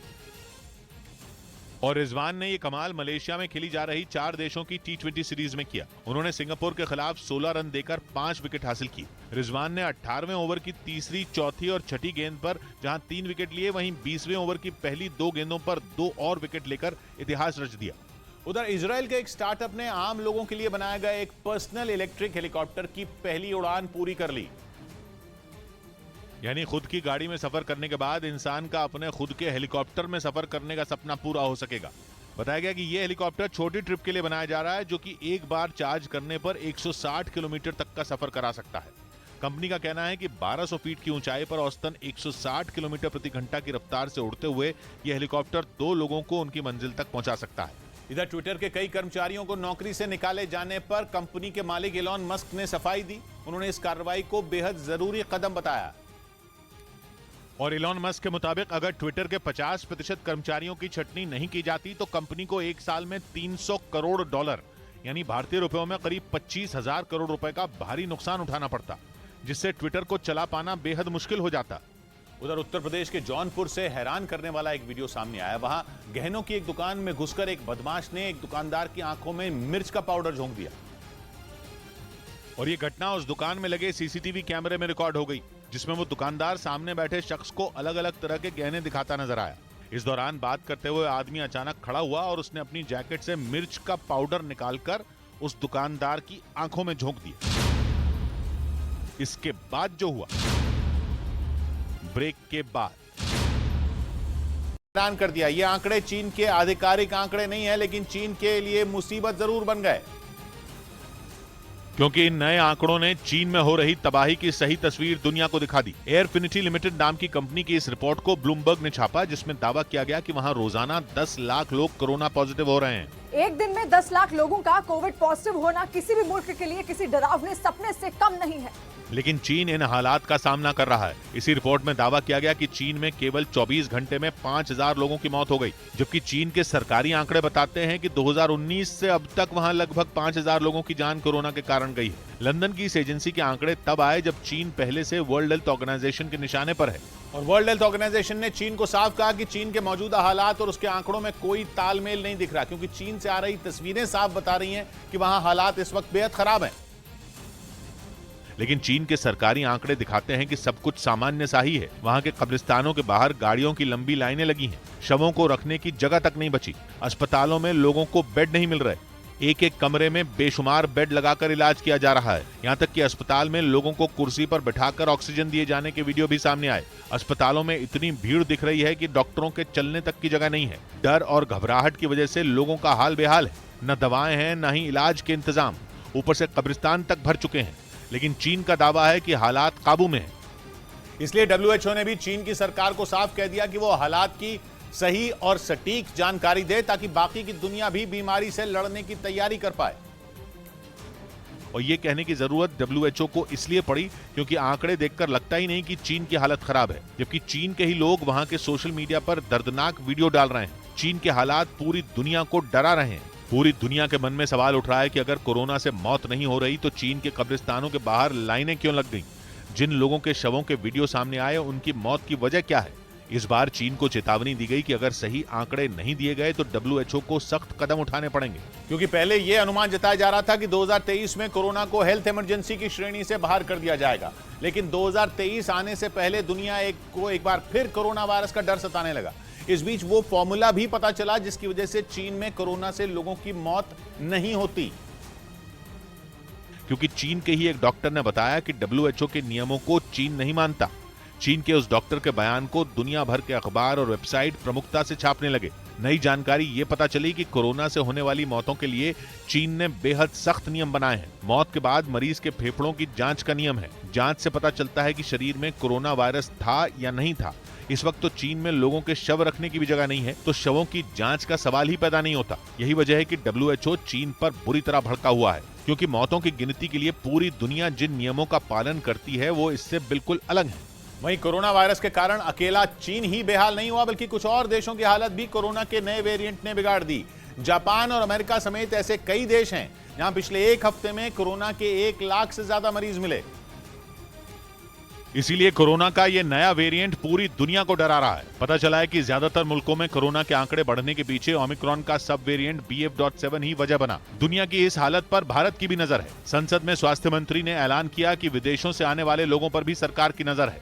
विदेश से आने वाले हवाई यात्रियों के 2% कोविड RT-PCR रैंडम सैंपल शुरू कर दी गई है। हालांकि भारत के आंकड़े अभी चिंता बढ़ाने वाले नहीं हैं, लेकिन सरकार ने एहतियात बरतनी शुरू कर दी। देश में लोगों से सावधान रहने की अपील की गई, क्योंकि माना जा रहा है कि लापरवाही बरते जाने पर भारत में भी हालात बिगड़ सकते हैं। हालांकि चीन से भी ज्यादा बुरे हालात इस वक्त जापान के हैं, जहां एक ही दिन में 2 लाख कोरोना पॉजिटिव लोग मिले हैं। यह आंकड़ा बुधवार 21 दिसंबर का है। पूरी दुनिया में एक दिन में मिले कोरोना मरीजों का यह 40% है। बुधवार को पूरी दुनिया में कोरोना के 5,37,000 मरीज मिले थे। जापान के बाद दूसरे नंबर अमेरिका का रहा, जहां करीब 50,000 मरीज मिले, जबकि दुनिया भर में इस दिन 1396 लोगों की जान कोरोना वायरस के कारण गई। इधर बीकानेर जमीन घोटाला केस में रॉबर्ट वाड्रा को बड़ा झटका लगा। इस मामले में जोधपुर हाईकोर्ट ने वाड्रा की कंपनी स्काईलाइट हॉस्पिटैलिटी और बिचौलिए महेश नागर की केस खत्म करने की याचिका खारिज कर दी। हालांकि 2 हफ्ते के लिए उनकी गिरफ्तारी पर रोक लगा दी गई। इन 2 हफ्तों में वाड्रा ऊपरी अदालत में फैसले को चुनौती दे सकते हैं, लेकिन अगर वहां से उन्हें राहत नहीं मिली तो उन्हें ईडी गिरफ्तार कर सकती है। इससे पहले ईडी ने हाई कोर्ट से वाड्रा और उनकी मां की गिरफ्तारी पर लगी रोक हटाने की अपील की थी। उधर जंग के बीच अपने पहले विदेश दौरे पर अमेरिका पहुंचे यूक्रेन के राष्ट्रपति जेलेंस्की ने बड़ा बयान दे दिया। अमेरिकी संसद में दिए भाषण में उन्होंने साफ कर दिया कि यूक्रेन किसी भी कीमत पर रूस के सामने सरेंडर नहीं करेगा। और उन्होंने रूसी सेना को जल्द से जल्द यूक्रेन से खदेड़ने के लिए अमेरिका से और अधिक हथियार देने की मांग की। व्हाइट हाउस में राष्ट्रपति बाइडेन से मुलाकात के बाद जेलेंस्की ने अमेरिकी संसद में भाषण दिया। उन्होंने नए साल की शुरुआत में अमेरिका की मदद मिलने पर इस जंग में एक टर्निंग पॉइंट आने की भविष्यवाणी कर दी और सरेंडर से इनकार कर दिया। Ukraine holds its lines and will never surrender. इससे पहले व्हाइट हाउस में जेलेंस्की से मुलाकात के दौरान बाइडेन ने रूस के खिलाफ जंग में यूक्रेन को हर संभव मदद का भरोसा दिया।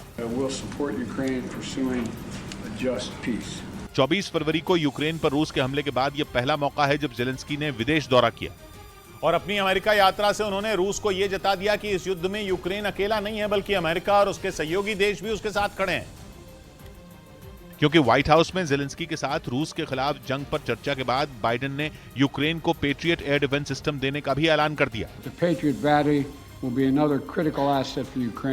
बाइडेन ने यूक्रेन को पेट्रियट सिस्टम देने के साथ ही इसे इस्तेमाल करने के लिए उसके जवानों को ट्रेनिंग देने का भी भरोसा दिया। यूक्रेन को उम्मीद है कि अमेरिका के इस शक्तिशाली एयर डिफेंस सिस्टम की तैनाती के बाद उसके लिए रूस के हवाई हमलों को नाकाम करना आसान हो जाएगा, क्योंकि पेट्रियट सिस्टम को बैलिस्टिक मिसाइल, क्रूज मिसाइल और लड़ाकू विमानों का काल माना जाता है। इसीलिए जेलेंस्की लंबे समय से अमेरिका से इसकी मांग कर रहे थे। इस बीच पश्चिमी मीडिया ने दावा किया कि जेलेंस्की के अमेरिका दौरे पर पुतिन बुरी तरह भड़क गए और इसीलिए उन्होंने चिढ़कर अपनी सबसे घातक और ताकतवर हाइपरसोनिक परमाणु मिसाइल सरमात 2 को जंग के मोर्चे पर तैनात कर दिया, जिसका एक बार किसी भी महाद्वीप का आधा हिस्सा उड़ाने के लिए काफी है। इसी वजह से अमेरिका और दूसरे पश्चिमी देश सरमात 2 को शैतान कहकर बुलाते हैं। इस मिसाइल को तैनात कर पुतिन ने यह चेतावनी दे दी कि वो किसी भी सूरत में रुकने वाले नहीं हैं। मतलब ये कि युद्ध रोकने के लिए शांति समझौते की जो उम्मीद बची थी वो पूरी तरह खत्म हो गई।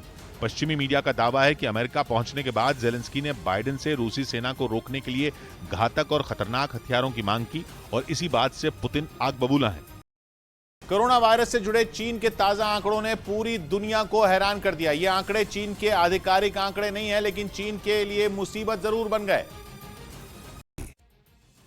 ईरान ने संकेत दिया कि अमेरिका और यूरोप के साथ वो एक बार फिर समझौता कर सकता है। ईरान के विदेश मंत्री का दावा यह है कि राजनयिक स्तर पर अमेरिका के साथ एक बार फिर समझौता करने पर बातचीत जारी है। और यह भी बताया कि अमेरिका की भाषा मीडिया के सामने आते ही बदल जाती है। मतलब अगर ईरान का दावा सही है तो मीडिया के सामने ईरान के खिलाफ जहर उगलना अमेरिका की एक चाल है। एक तो वो दुनिया के किसी भी देश को इस डील की भनक लगने नहीं देना चाहता, दूसरा वो नई डील में ईरान पर दबाव बनाने की कोशिश करने में लगा है। हालांकि इस डील का जिक्र छेड़ना ईरान की भी एक चाल हो सकती है, क्योंकि ईरान के विदेश मंत्री ने दावा किया कि अगर ईरान की आपत्तियों का सम्मान किया जाए तो दोबारा समझौता किया जा सकता है। ईरान की तरफ से आए इस बयान के बाद बड़ा बवाल मच सकता है, क्योंकि ये समझौता भले ही ईरान और अमेरिका के बीच खड़ी दीवार गिरा दे, लेकिन अमेरिका के दोस्तों को नाराज कर देगा, खासतौर पर सऊदी अरब और इजराइल को। इसीलिए यह समझौता पूरी दुनिया के लिए एक बड़ी खबर होगी। 2015 में भी अमेरिका ने ऐसा ही समझौता ईरान के साथ किया था, लेकिन अमेरिका के पूर्व राष्ट्रपति डोनाल्ड ट्रंप को ईरान के साथ हुई डील पसंद नहीं आई, इसलिए उन्होंने इस समझौते से निकलने का एक तरफा ऐलान कर दिया था, जिसके बाद अमेरिका और ईरान के बीच फिर से तलवारें खिंच गईं। 2015 में हुई उस डील के मुताबिक ईरान अपने न्यूक्लियर प्रोग्राम को सीमित करने पर राजी हो गया था। ईरान ने वादा किया था कि वो परमाणु बम बनाने की तरफ नहीं बढ़ेगा। बदले में अमेरिका और यूरोपियन यूनियन ने ईरान पर लगे आर्थिक प्रतिबंधों को हटा दिया था। एक बार फिर ईरान इसी तरह के समझौते के संकेत दे रहा है, लेकिन समझौते की टाइमिंग ऐसी है जब ईरान को परमाणु बम बनाने के बेहद करीब माना जा रहा है। मतलब ये कि जब ईरान परमाणु बम बनाने वाला है तब वो समझौता करने के लिए तैयार क्यों हुआ। माना जा रहा है कि अमेरिका इस मामले पर इसी वजह से खामोश है। अमेरिका ये समझ ही नहीं पा रहा कि रूस का दोस्त ईरान अचानक अमेरिका से समझौते पर राजी क्यों हो गया। ऊपर से ईरान ये भी ध्यान रखने की अपील कर रहा है कि यूरोपियन यूनियन उस पर लगे आर्थिक प्रतिबंधों को हटा दे। अमेरिका से समझौते पर राजी दिख रहा ईरान अब तक रूस का बड़ा सहयोगी है और वो लगातार रूस की फौज को ड्रोन और मिसाइल की सप्लाई कर रहा है। ईरान की तरफ से होने वाली ड्रोन की सप्लाई अमेरिका के लिए भी बड़ा झटका है। इसीलिए अगर ये डील सही दिशा में आगे बढ़ी तो अमेरिका के लिए भी बड़ी जीत होगी, क्योंकि इस डील के बहाने वो ईरान को हथियारों की सप्लाई रोकने के लिए मना सकता है। दूसरी तरफ पश्चिम एशिया में ईरान ताकत का एक बड़ा धड़ा है। अभी तक सुन्नी मुस्लिम आबादी वाले देशों की अगुवाई कर रहा सऊदी अरब अमेरिका के नजदीक था, लेकिन सऊदी अरब ने पिछले दिनों चीन से नजदीकी बढ़ा ली है। इसीलिए अमेरिका की कोशिश ईरान के करीब जाने की हो सकती है, ताकि वो पश्चिम एशिया में अपनी ताकत को बनाकर रख पाए। इधर उत्तर प्रदेश के जौनपुर से हैरान करने वाला एक वीडियो सामने आया। वहां गहनों की एक दुकान में घुसकर एक बदमाश ने दुकानदार की आंखों में मिर्च का पाउडर झोंक दिया और ये घटना उस दुकान में लगे सीसीटीवी कैमरे में रिकॉर्ड हो गई, जिसमें वो दुकानदार सामने बैठे शख्स को अलग अलग तरह के गहने दिखाता नजर आया। इस दौरान बात करते हुए आदमी अचानक खड़ा हुआ और उसने अपनी जैकेट से मिर्च का पाउडर निकालकर उस दुकानदार की आंखों में झोंक दिया, जिससे वो तिलमिला उठा। इससे पहले कि वो कुछ समझ पाता, बदमाश ने उसके हाथ से गहने छीने और अपना बैग उठाकर वहां से फरार हो गया। हालांकि उस दुकानदार ने काफी दूर तक उसका पीछा किया, लेकिन वो उसे पकड़ने में नाकाम रहा, जिसके बाद वीडियो के आधार पर पुलिस ने मामला दर्ज कर आरोपी की तलाश तेज कर दी। उधर उत्तराखंड हाईकोर्ट ने अंकिता भंडारी हत्या मामले में सीबीआई जांच करवाने से इनकार कर दिया। इस केस की जांच एसआईटी कर रही है, लेकिन अंकिता भंडारी का परिवार सीबीआई जांच की मांग कर रहा था, जिसे उत्तराखंड हाईकोर्ट ने ठुकरा दिया। यही नहीं, तीनों आरोपियों ने भी नार्को और पॉलीग्राफ टेस्ट करवाने से इनकार कर दिया। आरोपियों के वकील ने पीड़ित पक्ष से नार्को टेस्ट कराने की मांग की वजह पूछी कि पहले वो पूरा बताएं हमें कि उनको किस चीज के लिए नार्को हमारा करवाना है। इस केस की अगली सुनवाई 3 जनवरी को होगी। इस बीच राहुल गांधी की भारत जोड़ो यात्रा हरियाणा में पहुंचते ही एक नए विवाद में उलझ गई। हरियाणा कांग्रेस में चल रही गुटबाजी और आपसी खींचतान राहुल गांधी के मंच पर भी साफ दिखी। और एक बार फिर राहुल गांधी के लिए भारत जोड़ने से पहले कांग्रेस को जोड़ना एक चुनौती बन गया। 2024 की लड़ाई के लिए राहुल गांधी और कांग्रेस की उम्मीद इस यात्रा पर टिकी है, लेकिन जब यात्रा के मंच पर हरियाणा कांग्रेस के नेता जुटे तो गुटबाजी साफ दिखी। यूपीए सरकार के दौरान केंद्र में ताकतवर मंत्री रही कुमारी शैलजा को राहुल गांधी के पास जगह नहीं मिली। ऊपर से भूपेंद्र हुड्डा और रणदीप सिंह सुरजेवाला हर चीज कंट्रोल करते दिखे। खुद कांग्रेस भी मानती है कि हरियाणा के नेताओं को मेहनत करने की जरूरत है। वहाँ के नेताओं को उनको मेहनत करनी पड़ेगी। हरियाणा में कांग्रेस 2014 से ही सत्ता से बाहर है। पिछले 8 साल से कांग्रेस के पास हरियाणा में अध्यक्ष तो है, लेकिन संगठन के बाकी पदाधिकारी नहीं चुने गए। मतलब एक अकेला अध्यक्ष ही राज्य में कांग्रेस का पूरा संगठन है। उधर सऊदी अरब की सरकार ने परीक्षा हॉल में लड़कियों के हिजाब पहनने पर रोक लगा दी। इस फैसले के बाद अब सऊदी अरब में लड़कियों के लिए स्कूल यूनिफॉर्म पहनना अनिवार्य होगा और उन्हें यूनिफॉर्म पहनने के बाद ही परीक्षा हॉल में आने की इजाजत मिलेगी। सऊदी अरब के प्रिंस मोहम्मद बिन सलमान के इस फैसले के बाद दुनिया भर में उनकी तारीफ होने लगी। इधर राजस्थान में बीजेपी की जन आक्रोश यात्रा जारी रहेगी। दोपहर में यह खबर आई थी कि कोरोना की वजह से पार्टी ने राज्य में अपनी यात्रा रोकने का फैसला लिया, लेकिन शाम को राजस्थान के बीजेपी अध्यक्ष सतीश पूनिया ने जानकारी दी कि जन आक्रोश यात्रा स्थगित नहीं की गई। कुछ कंफ्यूजन था, हमारी जन आक्रोश सभाएं यथावत रहेंगी। बीजेपी ने यह भी बताया कि जब तक कोरोना पर कोई गाइडलाइंस नहीं आ जाती तब तक राजस्थान में पार्टी की यात्रा जारी रहेगी। इस बीच पाकिस्तान के ये अखबार अब कंगाल अर्थव्यवस्था के मुद्दे पर वहां की सरकार को आईना दिखाने लगे हैं। पाकिस्तान की आर्थिक हालत इतनी खराब है कि वहां के लोगों के लिए पेट भरना भी मुश्किल हो सकता है। इसीलिए वहां की सरकार की पोल पाकिस्तान के ही अखबार खोलने लगे। पाकिस्तान के अखबार डेली इंतखाब ने एक ऐसी रिपोर्ट छापी जिसने पाकिस्तान की बदहाली की पोल खोल दी। रिपोर्ट के मुताबिक पाकिस्तान में खाने पीने की चीजों की महंगाई 30% तक बढ़ गई। गरीबी 35.7% दर्ज की गई, यानी वहां हर तीसरा शख्स अपना पेट भी नहीं भर पा रहा। पाकिस्तान की मुसीबत यह है कि वो अपने फैलाए जाल में बुरी तरह फंसा हुआ है। लोगों को भरपेट खाना मुहैया कराने के लिए उसके पास वक्त भी नहीं बचा, क्योंकि एक तरफ वो आतंकवादी संगठनों से निपटने में लगा है, दूसरी तरफ अफगानिस्तान के साथ बॉर्डर का झगड़ा सुलझाने का नाम नहीं ले रहा। इसलिए पाकिस्तान की सरकार के पास अर्थव्यवस्था के बारे में सोचने का वक्त ही नहीं है। इसीलिए वहां के लोग तो सरकार पर भड़के ही हुए हैं, सियासत में भी भूचाल आ गया है। वहां का विपक्ष तो सरकार को आर्थिक मोर्चे पर घेरने में लगा ही है, सरकार के सहयोगी भी भड़क गए। कभी पाकिस्तान के वित्त मंत्री रह चुके मिफ्ता इस्माइल ने पाकिस्तान की सरकार पर गुस्सा निकाला। उन्होंने उसे हिंदुस्तान से सबक लेने की नसीहत दे दी। मिफ्ता ने साफ कहा कि अगर वहां हिंदुस्तान की तरह लोगों को शिक्षित बनाने पर जोर दिया गया होता तो आज हालात बेहतर होते। उधर दुबई में शूटिंग के दौरान पुलिस हिरासत में ले जाने की खबरों पर एक्ट्रेस उर्फी जावेद ने सफाई दी। अपनी सफाई में उन्होंने कहा कि पुलिस ने उनके कपड़ों की वजह से उन्हें हिरासत में नहीं लिया था, बल्कि शूटिंग रुकवाने की वजह उर्फी जावेद ने उस लोकेशन को बताया जहां पर शूटिंग चल रही थी। उर्फी के मुताबिक तय वक्त से ज्यादा समय होने की वजह से उनकी शूटिंग को दुबई पुलिस ने रुकवा दिया, जिसके बाद अगले दिन काम को पूरा किया गया।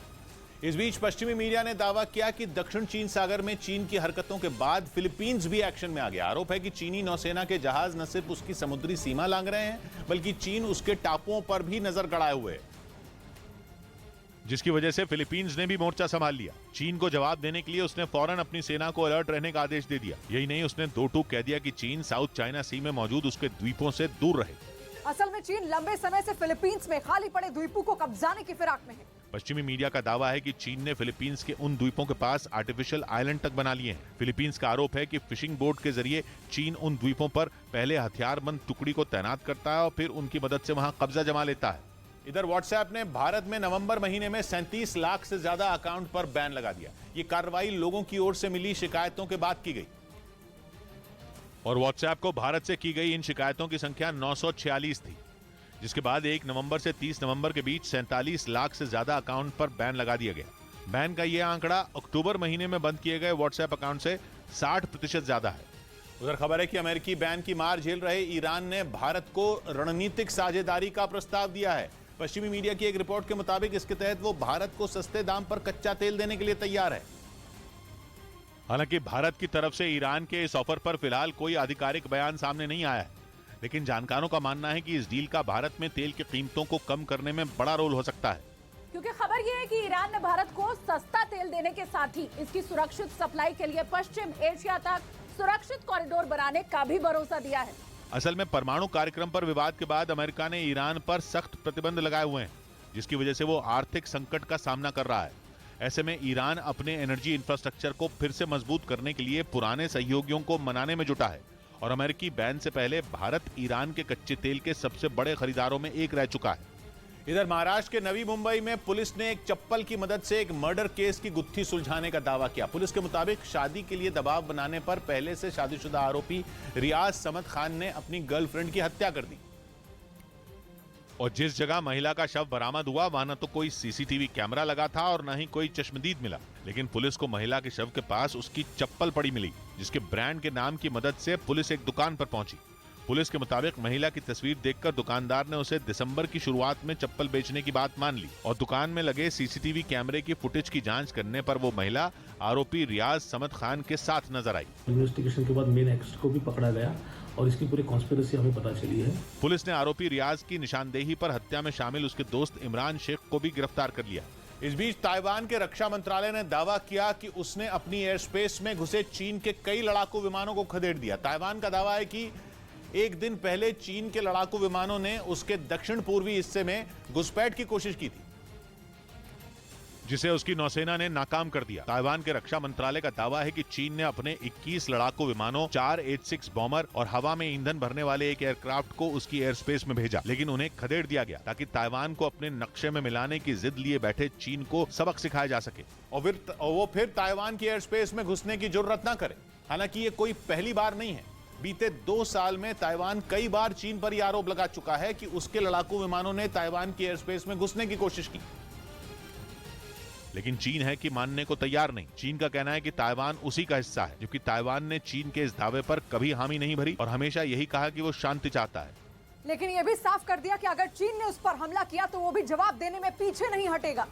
और ऐसा ही कुछ ताइवान की सेना ने इस बार भी करने का दावा किया। ताइवान के रक्षा मंत्रालय की तरफ से दावा किया गया कि 39 लड़ाकू विमानों के अलावा चीन की नौसेना के 3 जहाजों की लोकेशन भी ताइवान के पास पाई गई और उन्हें भी ताइवान ने खदेड़ दिया। उधर मेसी की कप्तानी में फीफा वर्ल्ड कप जीतने के बाद अब अर्जेंटीना में वहां की करेंसी पर मेसी की फोटो छापने की सिफारिश की गई। अर्जेंटीना ने करीब 37 साल बाद फीफा वर्ल्ड कप पर कब्जा जमाया है और ऐसा मेसी की कप्तानी में हुआ, जिसके बाद अर्जेंटीना के सेंट्रल बैंक ने वहां के नोट पर मेसी की फोटो छापने की सिफारिश की। इसके लिए बैंक की एक बैठक हुई जिसमें यह प्रस्ताव रखा गया। इधर यूक्रेन से जंग के बीच पुतिन ने अपने सबसे ताकतवर टैंक T-90M को रूस के सैनिकों को सौंप दिया। यह दावा रूस के रक्षा मंत्रालय की तरफ से किया गया, जिसमें बताया गया कि पुतिन ने 3 दिन पहले रूस की सेना को अपने सबसे ताकतवर टैंक T-90M को सौंपा। हालांकि अभी ये टैंक सेना के सिर्फ एक यूनिट को दिए गए हैं। दावा है कि टैंकों को सैनिकों को सौंपने के बाद उन्हें ट्रेनिंग देने का काम जारी है, ताकि जैसे ही वो इन टैंकों को ऑपरेट करना सीख जाएं, उन्हें जंग के मैदान में उतार दिया जाए। T-90M टैंक T-90 टैंकों का आधुनिक वर्जन है जो दुनिया के सामने 2017 में आए थे। इन टैंकों में ऐसा सिस्टम फिट है जो इन्हें एंटी टैंक मिसाइलों से बचा सकता है, जिन्हें रूस पहले भी यूक्रेन के खिलाफ जंग में उतार चुका है। लेकिन बीते महीनों में कई बार यूक्रेन की तरफ से इन टैंकों को तबाह किए जाने का दावा किया गया। उधर उत्तर प्रदेश के बस्ती से चौंकाने वाला एक वीडियो सामने आया। वहां एक ही शौचालय में 2 टॉयलेट सीट लगा दी गई, जिसकी वजह से कोई उसका इस्तेमाल ही नहीं कर पा रहा। इसके अलावा वहां के दरवाजे और वॉश बेसिन भी टूटे नजर आए, जिसकी शिकायत करने पर पंचायत राज अधिकारी ने जल्द कार्रवाई का भरोसा दिया। इस बीच किम जोंग उन को चेतावनी देने की अमेरिका और दक्षिण कोरिया की तैयारी पर खराब मौसम ने पानी फेर दिया। दोनों देशों की जॉइंट एयरफोर्स ड्रिल करने की प्लानिंग थी, जिसमें अमेरिका के F-22 जैसे स्टेल्थ फाइटर जेट भी अपना दमखम दिखाने वाले थे, जिसके लिए वो जापान के एक एयरबेस से खास तौर पर दक्षिण कोरिया गए थे। 4 साल बाद अमेरिका के F-22 जेट दक्षिण कोरिया के साथ साझा अभ्यास करने वाले थे, लेकिन भारी बर्फबारी की वजह से ड्रिल रद्द हो गई। उत्तर कोरिया ने इस साल मिसाइल टेस्ट पर मिसाइल टेस्ट करके दक्षिण कोरिया और अमेरिका की नाक में दम किया हुआ है। बल्कि कुछ दिन पहले तो उसने 2 न्यूक्लियर बैलिस्टिक मिसाइलें टेस्ट फायर भी की थी। हालांकि खराब मौसम दक्षिण कोरिया और अमेरिका के इरादों को कमजोर नहीं कर सका। खबर है कि दोनों देश अगले साल बड़े स्तर पर लाइव फायर ज्वाइंट ड्रिल करने पर विचार कर रहे हैं। ये 6 साल में उनकी पहली बड़ी लाइव फायर ड्रिल होगी। इधर महाराष्ट्र विधानसभा में जारी बहस के दौरान एनसीपी विधायक जयंत पाटिल को सस्पेंड कर दिया गया। उन पर सदन में अमर्यादित शब्दों के इस्तेमाल का आरोप लगा, जिसके बाद उन्हें पूरे शीतकालीन सत्र के लिए महाराष्ट्र विधानसभा से निष्कासित कर दिया गया। आरोप है कि उन्होंने विधानसभा स्पीकर राहुल नार्वेकर के खिलाफ अपमानजनक टिप्पणी की थी। उधर खबर है कि कैंसर से जूझ रहे ब्राजील के पूर्व फुटबॉल खिलाड़ी पेले की हालत बिगड़ती जा रही है। डॉक्टरों ने दावा किया कि उनकी किडनी और लिवर पर भी इसका असर पड़ने लगा है, जिसकी वजह से उनकी स्थिति दिन ब दिन और खराब होती जा रही है। उनके परिवार को उम्मीद थी कि पेले क्रिसमस से पहले स्वस्थ होकर घर लौट आएंगे, लेकिन डॉक्टरों के मुताबिक अभी उन्हें कुछ दिन और अस्पताल में ही गुजारने पड़ेंगे। इस बीच पश्चिमी मीडिया ने दावा किया कि यूक्रेन ने रूस के करोड़ों के एक ड्रोन को मिट्टी में मिला दिया। फोरपोस्ट नाम के इस हाईटेक ड्रोन के जरिए रूस ने यूक्रेन पर कई हमले किए थे। और खबर तो यह भी है कि इसी ड्रोन से उसने यूक्रेन के 2 S-300 एयर डिफेंस सिस्टम भी तबाह किए थे। पश्चिमी मीडिया ने दावा किया कि यूक्रेन ने रूस के जिस फोरपोस्ट ड्रोन को हवाई हमले कर ढेर किया, उसकी कीमत $6 मिलियन यानी भारतीय रुपयों के हिसाब से करीब 50 करोड़ थी, जो आमतौर पर टोही ड्रोन के तौर पर इस्तेमाल होता है, जिसके जरिए दुश्मन के इलाकों की जानकारी हासिल की जाती है। लेकिन रूस ने इसे अपग्रेड कर मिसाइलों से लैस किया और यूक्रेन पर कहर बरपाने के लिए तैनात कर दिया। कुछ दिन पहले रूस ने इसका एक वीडियो भी जारी किया था, जिसमें फोरपोस्ट की मदद से रूस के जवान यूक्रेन के ठिकानों पर हमला करते नजर आए थे। इधर कुख्यात हत्यारे चार्ल्स सोबराज को नेपाल की सुप्रीम कोर्ट ने रिहा कर दिया। चार्ल्स सोबराज पिछले 19 साल से नेपाल की जेल में बंद है और चार्ल्स सोबराज को नेपाल की सुप्रीम कोर्ट से 15 दिनों के अंदर वापस उसके देश भेजने का आदेश दिया। चार्ल्स सोबराज एक अमेरिकी पर्यटक की हत्या के मामले में नेपाल में दोषी पाया गया था, जिसके बाद उसे 20 साल की सजा सुनाई गई थी और अब नेपाल की सुप्रीम कोर्ट ने वहां के नियमों के मुताबिक चार्ल्स सोबराज को रिहा करने का आदेश दे दिया। उधर संयुक्त राष्ट्र सुरक्षा परिषद में म्यांमार से जुड़ा एक प्रस्ताव लाया गया, जिसमें म्यांमार में ऑंग सान सू की समेत मनमाने ढंग से हिरासत में लिए गए कैदियों को रिहा करने और तत्काल प्रभाव से म्यांमार में हिंसा रोकने की मांग की गई। और ऑंग सान सू की समेत म्यांमार के पूर्व राष्ट्रपति विन मिंट की भी रिहाई की मांग की गई। संयुक्त राष्ट्र सुरक्षा परिषद के 12 देशों ने ऑंग सान सू की रिहाई और हिंसा रोकने पर सहमति जताई, जबकि 3 सदस्य देशों ने मतदान नहीं किया। इधर उत्तर प्रदेश के हापुड़ से हैरान करने वाला एक वीडियो सामने आया। वहां महज 200 रुपए के लिए कुछ बदमाशों ने पेट्रोल पंप के कर्मचारियों पर हमला कर दिया, जिनके हाथों में धारदार हथियार भी नजर आए। पेट्रोल पंप के कर्मचारियों ने आरोप लगाया कि उन बदमाशों ने पंप से 3000 रुपए का डीजल खरीदा, जिसके बदले में उन्होंने 2800 रुपए दिए और बाकी पैसे मांगने पर वो भड़क गए। 200 रुपए देने की वजह से उन्होंने फिर यहाँ पे मारपीट करी, कुल्हाड़ी वगैरह लेके आए। आरोप है कि उन बदमाशों ने अपने कुछ साथियों को बाहर से बुलाया, जिसके बाद करीब 15 से 20 लोगों ने मिलकर पंप पर मौजूद कर्मचारियों को दौड़ा दौड़ा कर पीटा। मारपीट काफी करी और हमारे मैनेजर साहब उनके सिर में चोट आई। हालांकि घटना का वीडियो वायरल होने के बाद आरोपियों के खिलाफ केस दर्ज कर उनकी तलाश शुरू कर दी गई। इस बीच जर्मनी में 2 क्लाइमेट एक्टिविस्ट ने बर्लिन के मशहूर क्रिसमस ट्री का ऊपरी हिस्सा काट दिया। क्लाइमेट एक्टिविस्ट ने ऐसा लोगों का ध्यान खींचने के लिए किया और क्रेन की मदद से बर्लिन के मशहूर क्रिसमस ट्री का ऊपरी हिस्सा काट दिया। दोनों एक्टिविस्ट उन लोगों की तरफ जर्मनी का ध्यान खींचना चाहते थे जो सूखे और बाढ़ की मार झेल रहे हैं। उनकी नाराजगी इस बात पर थी कि क्रिसमस मनाने में लोगों का ध्यान लोगों की परेशानियों पर नहीं है, इसलिए उन्होंने क्रिसमस ट्री का ऊपरी हिस्सा काट दिया। उधर रूस के मीडिया ने दावा किया कि यूक्रेन ने रूस के कब्जे वाले डोनेस्क में 2 रूसी अफसरों को निशाना बनाकर अटैक किया। खबर है कि यह हमला एक होटल पर किया गया, जो आग की लपटों से घिर गया और उसमें मौजूद रूस के 2 अधिकारी बुरी तरह जख्मी हो गए। रूस के मीडिया का दावा है कि इस हमले में रूस के पूर्व उप प्रधानमंत्री दिमित्री रोगोजिन घायल हुए। बताया गया कि वो यूक्रेन में रूस के कब्जे वाले इलाकों पर अपनी पकड़ बनाए रखने के लिए वहां मौजूद सेना के अफसरों को सलाह दे रहे थे, तभी उस होटल पर यूक्रेन ने अटैक कर दिया। यूक्रेन पर रूस के अधिकारी को निशाना बनाकर हमला करने का आरोप लगा। हालांकि बाद में दोनों घायल अफसरों के सुरक्षित होने की जानकारी सामने आई। इस बीच ब्रिटेन में कोरोना के बढ़ते मामलों के बाद अब स्कारलेट फीवर ने लोगों की चिंता बढ़ा दी। बताया गया कि वहां अब तक इस बुखार ने करीब 16 बच्चों की जान ले ली और पूरे ब्रिटेन में इसके 30,000 से ज्यादा मामले सामने आए, जिनमें 10,000 मामले तो पिछले एक हफ्ते में दर्ज किए गए। डॉक्टरों के मुताबिक स्कारलेट बुखार से सबसे ज्यादा खतरा बच्चों को है। यही वजह है कि ब्रिटेन में इससे 16 बच्चों की मौत तक हो गई। डॉक्टरों के मुताबिक स्कारलेट बुखार के मरीजों में भी फ्लू जैसे लक्षण दिखाई देते हैं, जिसमें तेज बुखार के अलावा गले में सूजन और खांसी की शिकायत होती है। यही वजह है कि स्कारलेट और आम बुखार में बहुत जल्दी अंतर समझ नहीं आता, क्योंकि डॉक्टरों का मानना है कि इसे समझने में कम से कम 48 घंटे का वक्त लगता है। आशंका जताई जा रही है कि ब्रिटेन के अलावा अमेरिका में भी इसके कई मरीज हो सकते हैं, जिसके बाद वहां भी अलर्ट जारी कर दिया गया। इधर हैदराबाद एयरपोर्ट मेट्रो प्रोजेक्ट के लिए 13 कंपनियां सामने आई। उन्होंने मेट्रो प्रोजेक्ट बनाने के लिए टेंडर भरा और इन 13 कंपनियों के 5 कंसोर्शियम इस मेट्रो प्रोजेक्ट को बनाना चाहते हैं। मेट्रो प्रोजेक्ट की लागत करीब 6000 करोड़ रहने का अनुमान है, जो हैदराबाद के माइंडस्पेस जंक्शन को हैदराबाद एयरपोर्ट से जोड़ेगा। उधर यूक्रेन के पड़ोसी देश रोमानिया ने इजरायल से 7 वॉचकीपर एक्स ड्रोन खरीदने की डील की है। रोमानिया को डर है कि यूक्रेन की मदद करने पर कभी भी उसे रूस से खतरा हो सकता है, क्योंकि रोमानिया न सिर्फ इस जंग में यूक्रेन के साथ खड़ा है, बल्कि वो अपने यहाँ नेटो देशों के साथ मिलकर कई बार मिलिट्री ड्रिल भी कर चुका है। इसी वजह से वो भी पुतिन के निशाने पर है। ऐसे में रोमानिया ने अपनी सैन्य ताकत को बढ़ाने का फैसला लिया और इजरायल से 7 वॉचकीपर एक्स जंगी ड्रोन खरीदने की डील कर ली, जो किसी भी मौसम में हमले के लिए उड़ान भरने में सक्षम है। यही नहीं, वॉचकीपर एक्स ड्रोन अपने साथ करीब 150 किलोग्राम तक विस्फोटक लेकर उड़ सकता है। इन्हीं खूबियों की वजह से रोमानिया ने $410 मिलियन यानी भारतीय रुपयों में करीब 3,500 करोड़ में इजरायल के साथ इसके लिए सौदा किया। इस बीच जेलेंस्की और बाइडेन की दोस्ती का जवाब देने के लिए रूस और चीन ने भी अपनी जोड़ी का दम दिखा दिया। अमेरिका और यूरोप के प्रतिबंधों और चेतावनियों को ठेंगा दिखाते हुए रूस की सिक्योरिटी काउंसिल के डिप्टी चेयरमैन और पुतिन के खासम खास दिमित्री मेदवेदेव चीन पहुंच गए, जहां शी जिनपिंग ने बाहें फैलाकर दिमित्री मेदवेदेव का स्वागत किया। एक दूसरे से मिलकर दोनों के चेहरों से मुस्कुराहट मिटी नहीं रही थी। बताया गया कि दोनों के बीच रूस और यूक्रेन की जंग पर भी बात हुई। अमेरिका के 2 दुश्मन जब मिले तो वो मुलाकात आम तो हो ही नहीं सकती, और रूस और चीन की इस मुलाकात की टाइमिंग तो बेहद खास रही, क्योंकि जब यूक्रेन के राष्ट्रपति जेलेंस्की बाइडेन से मिल रहे थे, लगभग उसी दौरान मीटिंग करके रूस और चीन की जोड़ी ने यह जता दिया कि अगर अमेरिका से जंग हुई तो दोनों मिलकर उससे भिड़ेंगे। इधर बिहार के छपरा में अवैध शराब की फैक्ट्री पर उत्पाद विभाग की टीम ने छापा मारा और कई लीटर शराब बरामद की और उन्होंने अवैध शराब को जब्त कर लिया। उत्पाद विभाग की टीम ने फैक्ट्री में मौजूद शराब बनाने के सामान को भी नष्ट कर दिया। उन्होंने पिछले हफ्ते से अब तक शराब बनाने और बेचने के आरोप में कई लोगों को भी पकड़ा। 350 लोगों को हमने गिरफ्तार किया है। बिहार में शराब के खिलाफ ऑपरेशन क्लीन चलाया गया, जिसके तहत उत्पाद विभाग की टीम ने कार्रवाई की।